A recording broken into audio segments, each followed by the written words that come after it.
Hey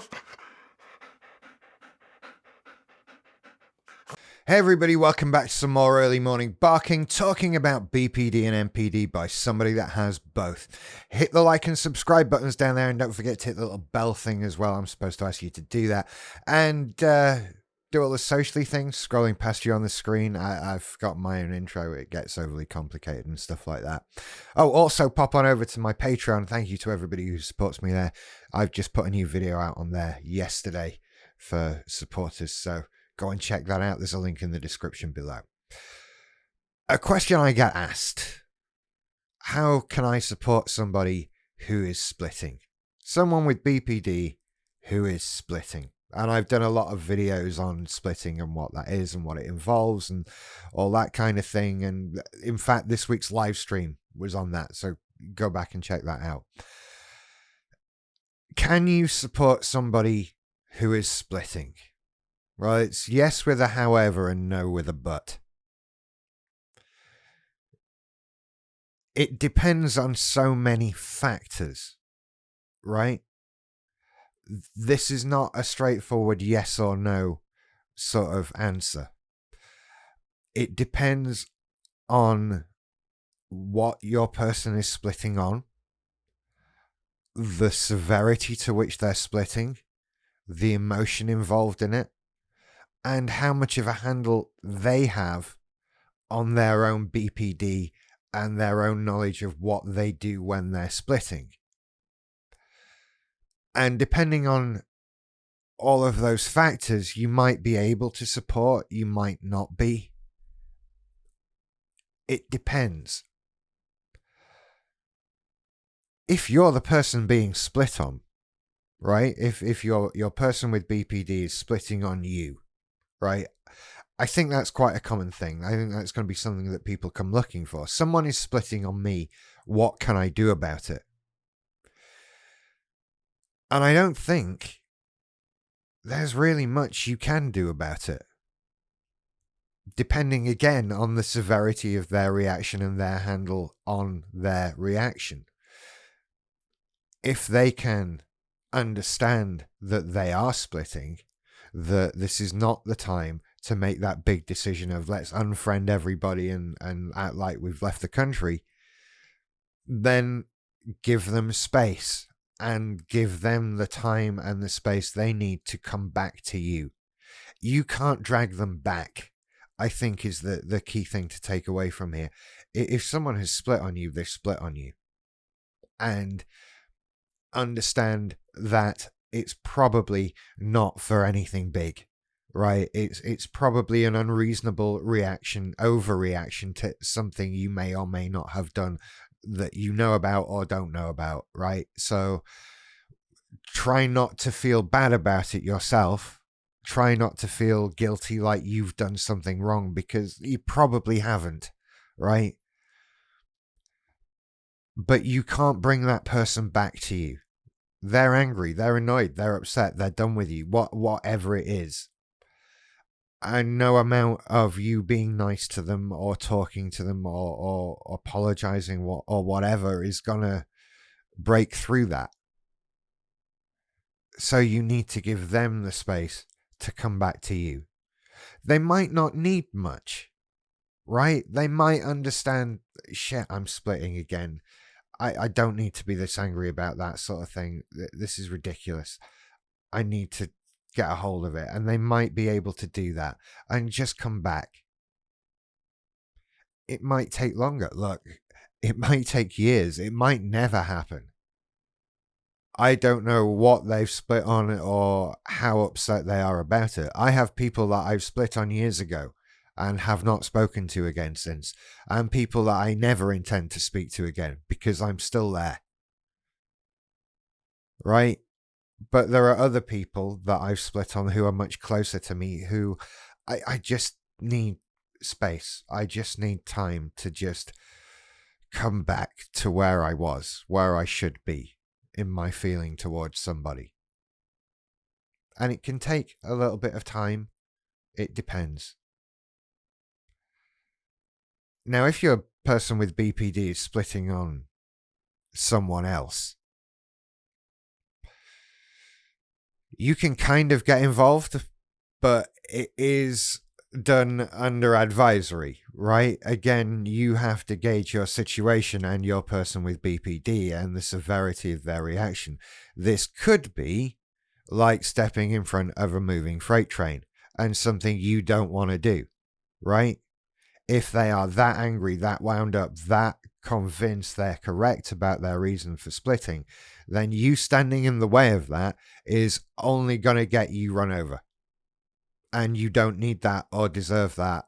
And the person with BPD doesn't want to do that to you, and that will make them feel worse as well. No one wins in that. So it is sometimes the right thing for you to do to let them run it out. And that can be hard in itself, because you might have to sit and watch somebody you care about ruin something or destroy something or do something that you know you're going to have to give support for later. But if you get in the way and try and stop that, you might get hurt too, one way or another. And we want to avoid that, right? As good and helpful as it is to support someone with BPD, it's important that you keep track of your own well-being, right? And look after yourself and make sure that you're not going through something that is of serious detriment to you as well. And if somebody you know is splitting and they are furious on somebody or furious at something,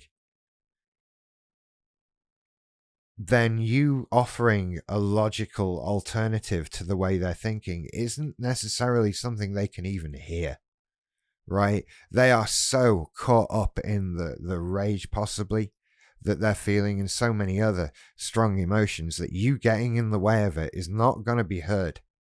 It's not going to be seen. They're off on one, for want of a better phrase. I've been that person. I know that feeling right now of being so convinced that I am right to be angry at somebody for the reason that I'm angry at them for. And there is nothing that could have been said to me that would have convinced me otherwise. Nothing at all. So don't stand in the way of that, right? Support is good. It's great that you want to support somebody, but don't get hurt doing it. That's a key thing. And then other times, sort of smaller times. In terms of support, you have to question what really can you do? What really can you achieve? This state of splitting is so dead set, so stubborn, so unmovable that you're going to have trouble moving it. And you sort of have to look at, from your point of view, what really is the harm of the split in this situation, right? There are big splits on you, splits on people, things like that. Things that cause emotional pain, that cause upset, and that sort of thing. Then we have smaller low-end splits. These things I find tend to be on objects, that sort of thing. Loyalties to things.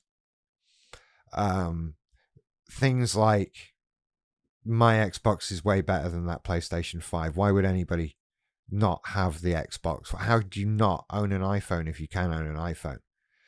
That kind of good, bad, black, white mentality. It's bad for the person who's experiencing it all the way through. But there's low-level stuff that you, as somebody supporting, kinda, I think, have to not let ruin your day. right? They're set in their ways with these things. And dealing with that is for them to realize, for them to deal with. And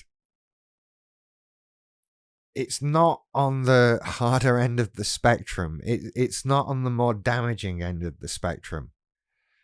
It doesn't, if my black and white thinking on phone operating systems is a problem. I mean, yeah, I shouldn't have black and white thinking on anything. But at the same time, that one's not ruining my life, right? There are worse things for me to be stressing about than that. So I can deal with that, and I don't need somebody else to devote any of their worry to me in that situation. So sometimes the best thing you can do is not pay attention to it.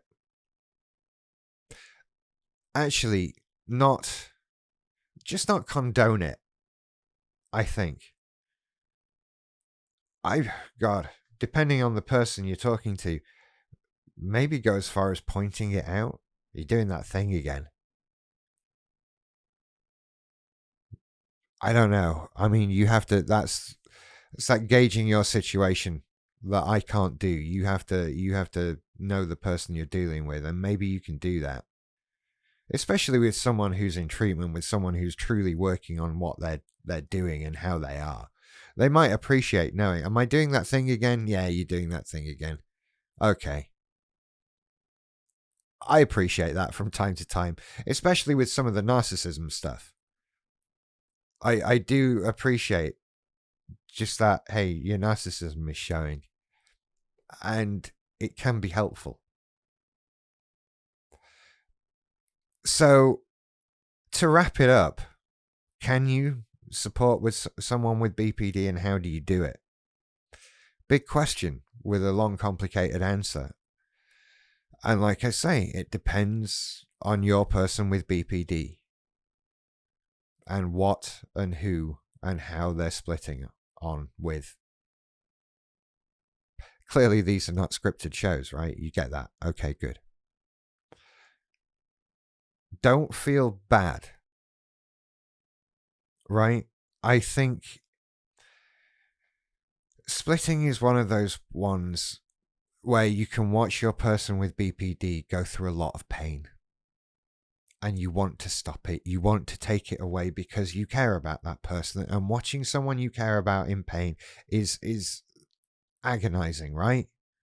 And we want to do something. We want to take it away. And the sad truth is that that's not always possible. Sometimes it is. Sometimes there's stuff you can do. But with splitting, it's not always possible. Give space, give time, give room. Try to understand. If they're splitting on you, then things they might say, things they might think, they aren't real. And they will come back around. Try not to be hurt. It's all easy, isn't it? It's easy said and done that. Try not to be hurt. Just try not to let their words upset you. That's a big ask. That's a big ask. But that's what it's like when you're splitting. These things that come out of us, we're gonna regret them later.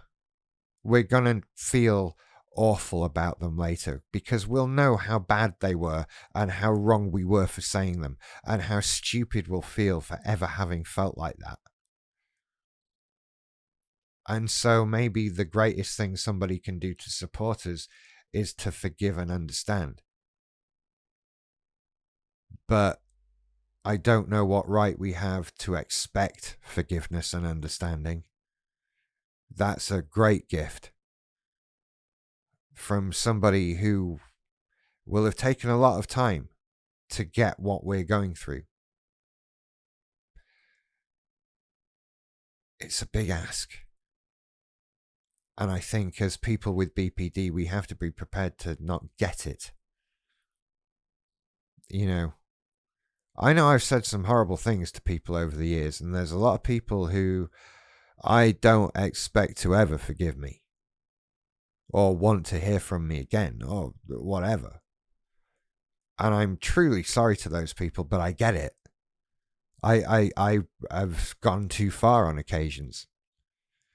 And it's possible to do, and we have to, that is part of the pain of dealing with what's wrong. I've said that before. The hardest bit is realizing the harm you've caused. And that adds into it. If there's anything we can do to reduce the harm, we work on reducing us causing the harm. But it's a big ask to ask people to say, be tougher against the harm. Make it harder for us to hurt you. You can't really ask people that. I don't know how you suggest doing that to somebody or for somebody. It's a complicated thing. Good luck on whatever side of this you fall. There's ways through, and you can do it. You take care. I'll see you later. Bye.